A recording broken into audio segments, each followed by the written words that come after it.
Hello दोस्तों, स्वागत है आप सभी का एक और नए वीडियो में। यह वीडियो चैप्टर मास्टर सीरीज का क्लास नंबर 3 होने वाला है। इससे पहले इस सीरीज का 2 क्लास हो चुका है। अगर आपने नहीं देखा है तो जरूर आप लोग देख लीजिएगा। इस सीरीज में हम लोग क्या करते हैं, चैप्टर मास्टर सीरीज में तो सभी सब्जेक्ट का chapter by chapter MCQ question practice करते हैं। तो अगर आपको सभी चैप्टर का इंपॉर्टेंट क्वेश्चन का प्रैक्टिस करना है तो आप इस सीरीज को फॉलो कर सकते हैं, जो सभी एग्जाम के लिए इंपॉर्टेंट है यह सीरीज। और हाँ, इस सीरीज में जो मैं क्वेश्चन करवाता हूं चैप्टर बाय चैप्टर, ये ऐसे वैसे क्वेश्चन नहीं होते हैं। ये सभी क्वेश्चन होते हैं पूछे गए सवाल, जो कि पहले किसी ना किसी कॉम्पिटिटिव एग्जाम में पूछे गए हैं। ये प्रीवियस ईयर के क्वेश्चन होते हैं। तो आप लोग जरूर देखिएगा इस सीरीज को, आपको बहुत ही ज़्यादा बेनिफिट्स देने वाला है। तो चलिए वीडियो को स्टार्ट करते हैं और आप लोग इस सीरीज के प्रत्येक वीडियो को जरूर देखते रहिएगा। तो देखिए यहाँ पे पहला क्वेश्चन है। आज हम लोग पढ़ेंगे इस वीडियो में उत्तक चैप्टर से। और मैं पहले बता देता हूं कि इस चैप्टर से मैं आपको इस वीडियो में करवाऊंगा टोटल 70 क्वेश्चन। तो आप लोग जरूर ये 70 क्वेश्चन को याद कर लीजिएगा, बेनिफिट्स होने वाला है बहुत ही ज्यादा, मैं तो यही बोलूंगा। पहला क्वेश्चन देखिए क्या है। पहला क्वेश्चन है उत्तक क्या है। उत्तक पढ़ रहा है तो उत्तक है क्या, तो कोशिकाओं का समूह होता है। कोशिका के समूह को ही तो उत्तक कहते हैं। लेकिन यहां पे देखिए क्या है, उत्तक वे कोशिकाएं जो मूल रूप से दिखने में और कार्य करने में समान होती है। यानी कि उत्तक वे कोशिकाएं हैं जो मूल रूप से दिखने में और कार्य करने में क्या होती है, समान होती है, उसी को कहते हैं उत्तक। राइट आंसर हो जाएगा ऑप्शन डी। अगला क्वेश्चन है क्वेश्चन नंबर 2। उन कोशिकाओं के समूह को जिनकी उत्पत्ति और संरचना समान होती है और जो एक विशेष कार्य करने के लिए विशेषज्ञता प्राप्त होते हैं, उसे क्या कहते हैं। मतलब वैसे कोशिका के समूह को क्या कहते हैं जिनकी उत्पत्ति और संरचना समान है। उत्पत्ति और संरचना यानी कि ये पहले वाला क्वेश्चन के ही समान है कि जिसकी उत्पत्ति और संरचना समान हो और वो कोई विशेष कार्य करता है, तो उसको बोलते हैं उत्तक। उसको क्या बोलते हैं, उत्तक बोलते हैं, याद रखिएगा। अगला क्वेश्चन है क्वेश्चन नंबर 3। रक्त क्या है। तो रक्त क्या है, तो रक्त एक संयोजी उत्तक है। रक्त क्या है, तो रक्त एक, इसका ऑप्शन यहां पे नहीं है तो देख लीजिएगा। रक्त एक संयोजी उत्तक है। कैसा संयोजी उत्तक, तो ये तरल संयोजी उत्तक है। ये भी आपसे पूछा जा सकता है। जो ब्लड होता है ये तरल संयोजी उत्तक है, याद रखिएगा। अब देखिए अगला क्वेश्चन है क्वेश्चन नंबर 4 है। मुंह की परत डैश से बनी होती है। मुंह की परत जो है ये किससे बनी होती है, तो पपड़ीदार उपकला से बनी होती है। मुंह की परत किससे बनी होती है, पपड़ीदार उपकला से बनी होती है, याद रखिएगा। जिसको कहते हैं स्कबे माउस एपिथेलियम कहते हैं, जिससे मुंह की परत बनी होती है। अगला क्वेश्चन है हमारे शरीर में कई अंग हैं, निम्नलिखित में से कौन सा अंग सबसे बड़ा है। हमारे शरीर में बहुत सारा अंग है, कौन सा सबसे बड़ा अंग है शरीर का ये बताना है। तो वो है त्वचा। त्वचा जो होता है ना वो शरीर का सबसे बड़ा अंग है, याद रखिएगा। अगला क्वेश्चन है त्वचा के नीचे और आंतरिक अंगों के बीच डैश उत्तक बनता है। तो त्वचा के नीचे और आंतरिक अंगों के बीच बसा उत्तक बनता है। कौन सा उत्तक बनता है, त्वचा के नीचे और आंतरिक अंगों के बीच, तो बसा उत्तक बनता है। अगला क्वेश्चन है क्वेश्चन नंबर 7। निम्नलिखित में से कौन सा एक संयोजी उत्तक है। अभी मैं बता रहा था संयोजी उत्तक रक्त होता है, इसमें ऑप्शन तो रक्त नहीं है, लेकिन हड्डी भी संयोजी उत्तक है। हड्डी भी क्या है, तो हड्डी भी संयोजी उत्तक है, याद रखिएगा। अगला क्वेश्चन है स्ट्रेटिफाइड स्केबेमस एपिथेलियम किसमें मौजूद होता है, तो ये मौजूद होता है त्वचा में मौजूद होता है। राइट आंसर हो जाएगा ऑप्शन डी।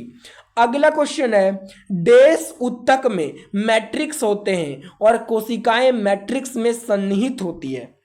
किस ऊतक में मैट्रिक्स होते हैं और कोशिकाएं मैट्रिक्स में सन्निहित होती है? तो संयोजी ऊतक में। मैट्रिक्स किस ऊतक में होते हैं? संयोजी ऊतक में मैट्रिक्स होते हैं और कोशिकाएं मैट्रिक्स में सन्निहित होती है, याद रखिएगा। अगला क्वेश्चन है, पेशी ऊतक कितने प्रकार के होते हैं? तो पेशी ऊतक 3 प्रकार के होते हैं। कितने प्रकार के होते हैं पेशी ऊतक? तो 3 प्रकार के होते हैं। अगला क्वेश्चन है, मानव शरीर की त्वचा का सबसे बाह्य परत कहलाती है? तो मानव शरीर की त्वचा का जो सबसे बाहरी परत है उसको कहते हैं एपिडर्मिस। क्या कहते हैं? एपिडर्मिस कहते हैं, याद रखिएगा। अगला क्वेश्चन है क्वेश्चन नंबर 12, निम्नलिखित में से संयोजी ऊतक नहीं है।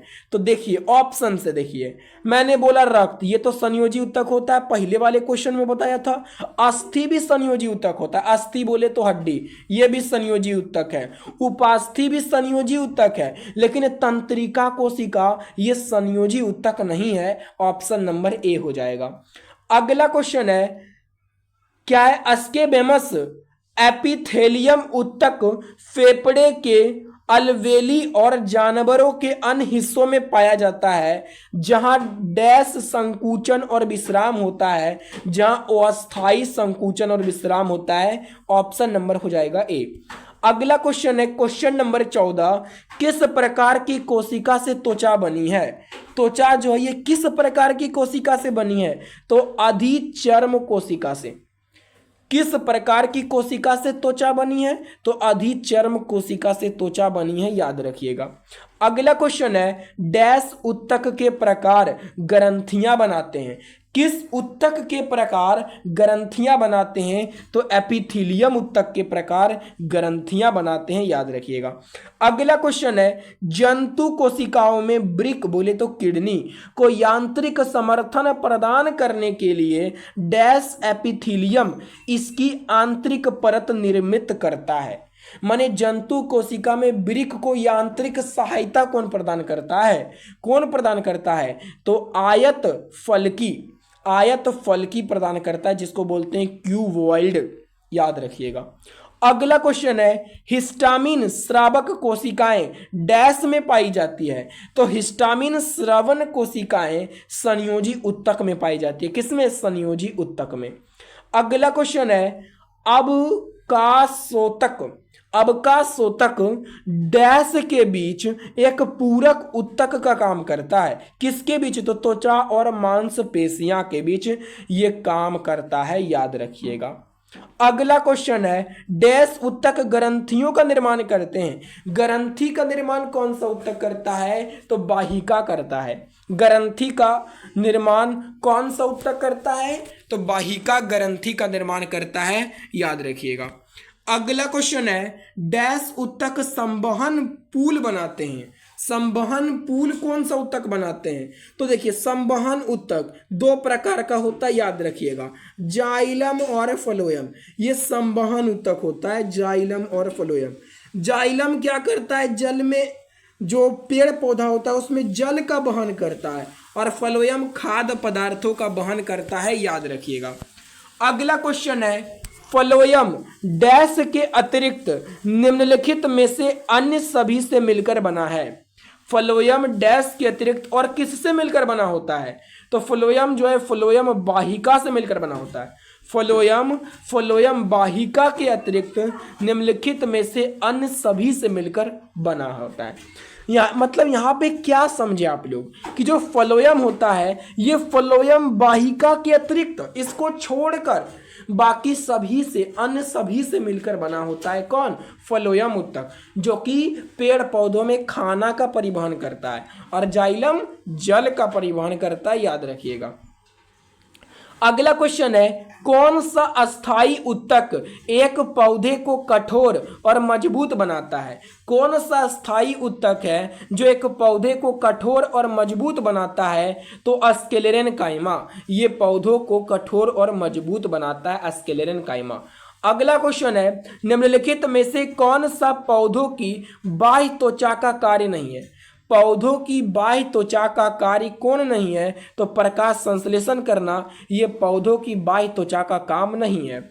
अगला क्वेश्चन है, अस्थायी उत्तकों के निर्माण के लिए एक अस्थायी संरचना, आकार और क्रिया अपनाने की प्रक्रिया को क्या कहा जाता है? अस्थायी उत्तकों के निर्माण के लिए एक अस्थायी संरचना, आकार और क्रिया अपनाने की प्रक्रिया को क्या कहा जाता है? तो विभेदन कहा जाता है, याद रखिएगा। अगला क्वेश्चन है, डैश उत्तक में कोशिकाएं जीवित, लंबी और कोनों पर अनियमित रूप से मोटी होती है। माने किस उत्तक में कोशिकाएं जीवित होती है, लंबी होती है और कोनों पर अनियमित रूप से मोटी होती है? तो कोलेन काइमा में। किसमें? तो कोलेन काइमा में। अगला क्वेश्चन है, सीव ट्यूब और सह कोशिकाएं मुख्य रूप से डैश संचरण के लिए उत्तरदायी होती है? तो पौधों में भोजन के संचरण के लिए उत्तरदायी होती है। अगला क्वेश्चन है, डैश के जमाव के कारण दृढ़ उत्तक की कोशिका भित्तियां मोटी होती है। माने किसके जमाव के कारण दृढ़ उत्तक की कोशिका भित्तियां मोटी हो जाती है? किसके जमाव के कारण? तो लिग्नन के जमाव के कारण। किसके जमाव के कारण? लिग्नन के जमाव के कारण। अगला क्वेश्चन है, निम्न में से कौन विकल्प तने और जड़ों की शीर्ष पर पाया जाता है? कौन सा विकल्प तने और जड़ों की शीर्ष पर पाया जाता है? तो शीर्ष विभेजोत्तक, याद रखिएगा। अगला क्वेश्चन है, डैश के कारण स्क्लेरन काइमा कोशिकाओं की दीवार मोटी होती है? किसके कारण? तो लिग्नन के कारण हो जाती है स्क्लेरन काइमा कोशिकाओं की दीवार मोटी।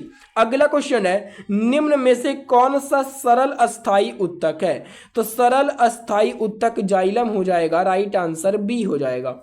अगला क्वेश्चन है, पौधे का कौन सा हिस्सा पानी और खनिज के परिवहन को सक्षम करता है? पौधे का कौन सा हिस्सा? तो जाइलम जल का ले जाता है, परिवहन करता है। अगला क्वेश्चन है, निम्नलिखित में से कौन सा उत्तक मुख्य रूप से मृत कोशिकाओं से बना होता है? तो जो जाइलम का जो उत्तक होता है ना, जो जाइलम का जो उत्तक होता है, ये मृत कोशिका से बना होता है। माने जाइलम की कोशिका मरी हुई होती है और फ्लोएम की कोशिका जीवित होती है, याद रखिएगा। अगला क्वेश्चन है, निम्नलिखित में से कौन से उत्तक का अंतरकोशिकीय क्षेत्र बड़ा होता है? किस उत्तक का अंतरकोशिकीय क्षेत्र बड़ा होता है? तो पेरेनकाइमा का अंतरकोशिकीय क्षेत्र बड़ा होता है, याद रखिएगा। अगला क्वेश्चन है, डैश उत्तक एकमात्र पादप उत्तक है जो कोशिका विभाजन द्वारा नई कोशिकाओं का उत्पादन करता है? कौन सा उत्तक एकमात्र पादप उत्तक है? पादप उत्तक बोले तो पेड़ पौधों का उत्तक जो कोशिका विभाजन द्वारा नई कोशिकाओं का उत्पादन करता है, तो वो कौन सा उत्तक है? तो विभोजोत्तक या मेरिस्टेमेटिक, याद रखिएगा ये वाला उत्तक। अगला क्वेश्चन है, पौधे के तनों में छल्लों के रूप पाई जाने वाली आकृति जो उनकी वृद्धि होती है में निम्न से उत्तक पाए जाते हैं? तो लैटरल मेरिस्टेमेटिक उत्तक पाए जाते हैं, याद रखिएगा।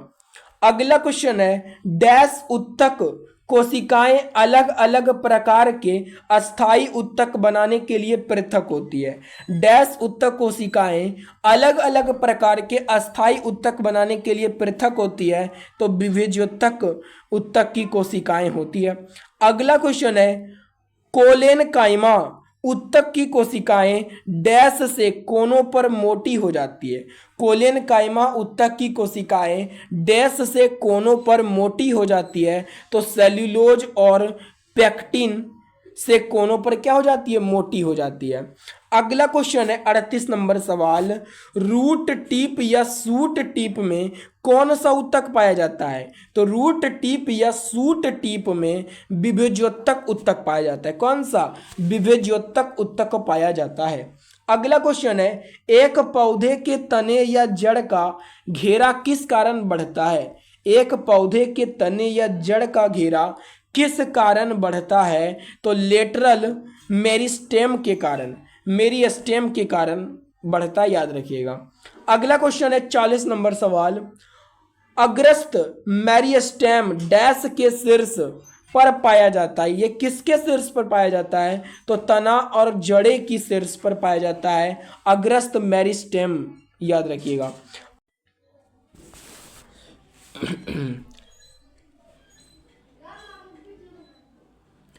अगला क्वेश्चन है क्वेश्चन नंबर 41। पौधों में प्राथमिक वृद्धि इससे होती है। आपको बताना है कि पौधों में प्राथमिक वृद्धि किससे होती है। तो पौधों में प्राथमिक वृद्धि अंतर्वेशी विभज्योतक और शीर्ष विभज्योतक, ये दोनों से होती है। पौधों में प्राथमिक वृद्धि अंतर्वेशी विभज्योतक और शीर्ष विभज्योतक दोनों से होती है। मतलब 3 और 4 दोनों हो जाएगा। इसका राइट आंसर बी हो जाएगा। अगला क्वेश्चन है क्वेश्चन नंबर 42। एरियोलर उत्तक अंगों के डैश स्थान भरता है और डैश अंगों को सहारा देता है और उत्तक की मरम्मत करता है। बताना है कि जो एरियोलर उत्तक है ये अंग के किस स्थान को भरता है। तो ये अंदर के स्थान को भरता है और ये आंतरिक अंगों को सहायता प्रदान करता है। कौन? तो एरियोलर उत्तक, याद रखिएगा। राइट आंसर हो जाएगा ऑप्शन ए।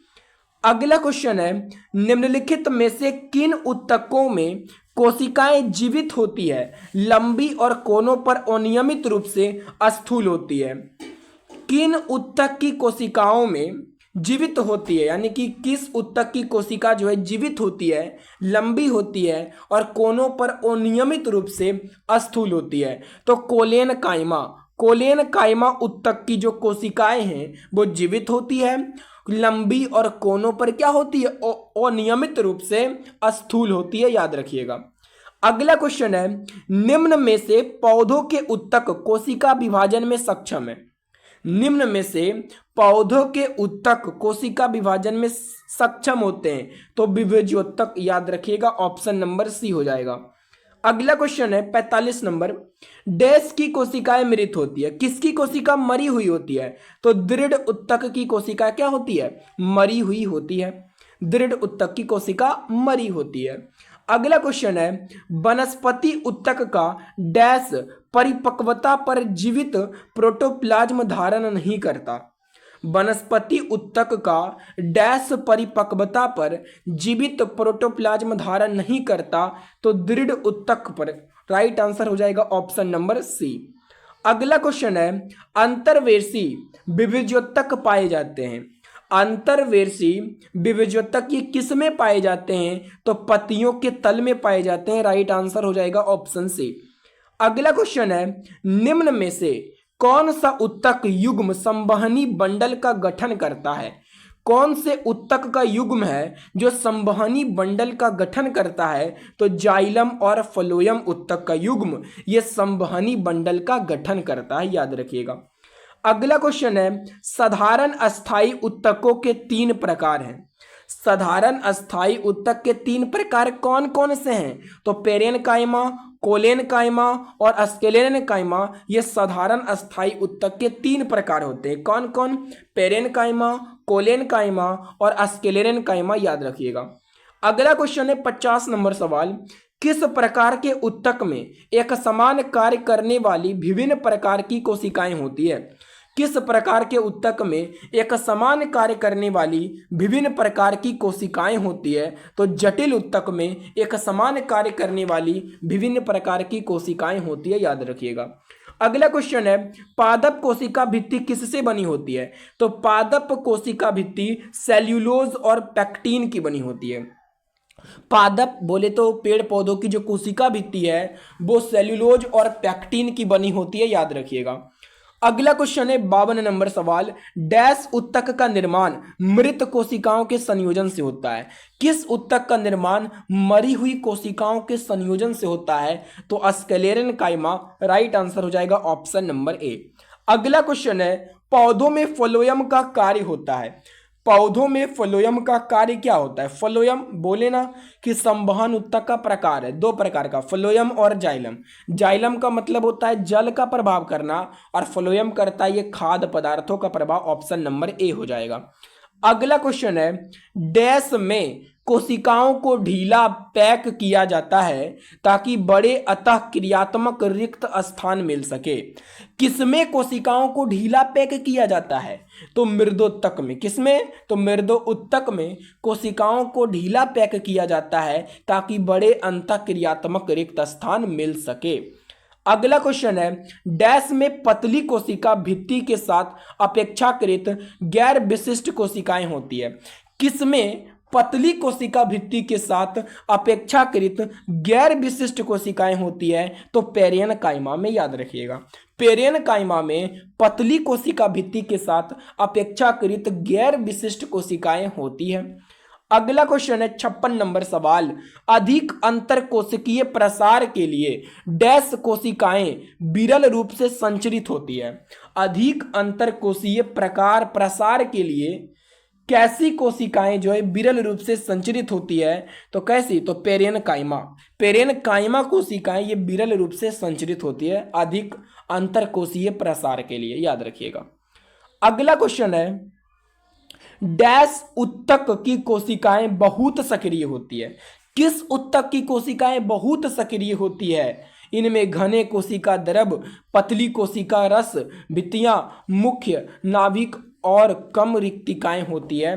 तो विभज्योतक में। किसमें? तो विभज्योतक उत्तक की कोशिकाएं बहुत अधिक क्या होती है? सक्रिय होती है। विभज्योतक उत्तक को बोला जाता है मेरिस्टेमेटिक बोला जाता है। अगला क्वेश्चन है, विभिन्न प्रकार के अस्थायी उत्तकों के निर्माण के लिए डैश उत्तक की कोशिकाओं को अलग किया जाता है। अलग अलग प्रकार के अस्थायी उत्तकों के निर्माण के लिए किस उत्तक की कोशिकाओं को अलग किया जाता है? तो मेरिस्टेमेटिक उत्तक की कोशिकाओं को अलग किया जाता है अस्थायी उत्तकों के निर्माण के लिए। मेरिस्टेमेटिक का मतलब होता है विभज्योतक उत्तक, इसको हिंदी में बोला जाता है। याद रखिएगा। अगला क्वेश्चन है, पादप उत्तक मुख्यतः दो प्रकार के होते हैं, डैश और डैश। माने पादप उत्तक के दो प्रकार होते हैं। कौन कौन? तो विभज्योतक उत्तक और अस्थायी उत्तक, ये पादप उत्तक के दो प्रकार होते हैं।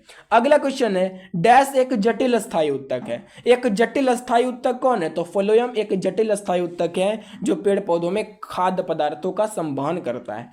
अगला क्वेश्चन है, नारियल की छाल का निर्माण किस उत्तक द्वारा होता है? नारियल की छाल का निर्माण स्क्लेरेनकाइमा उत्तक के द्वारा होता है। याद रखिएगा।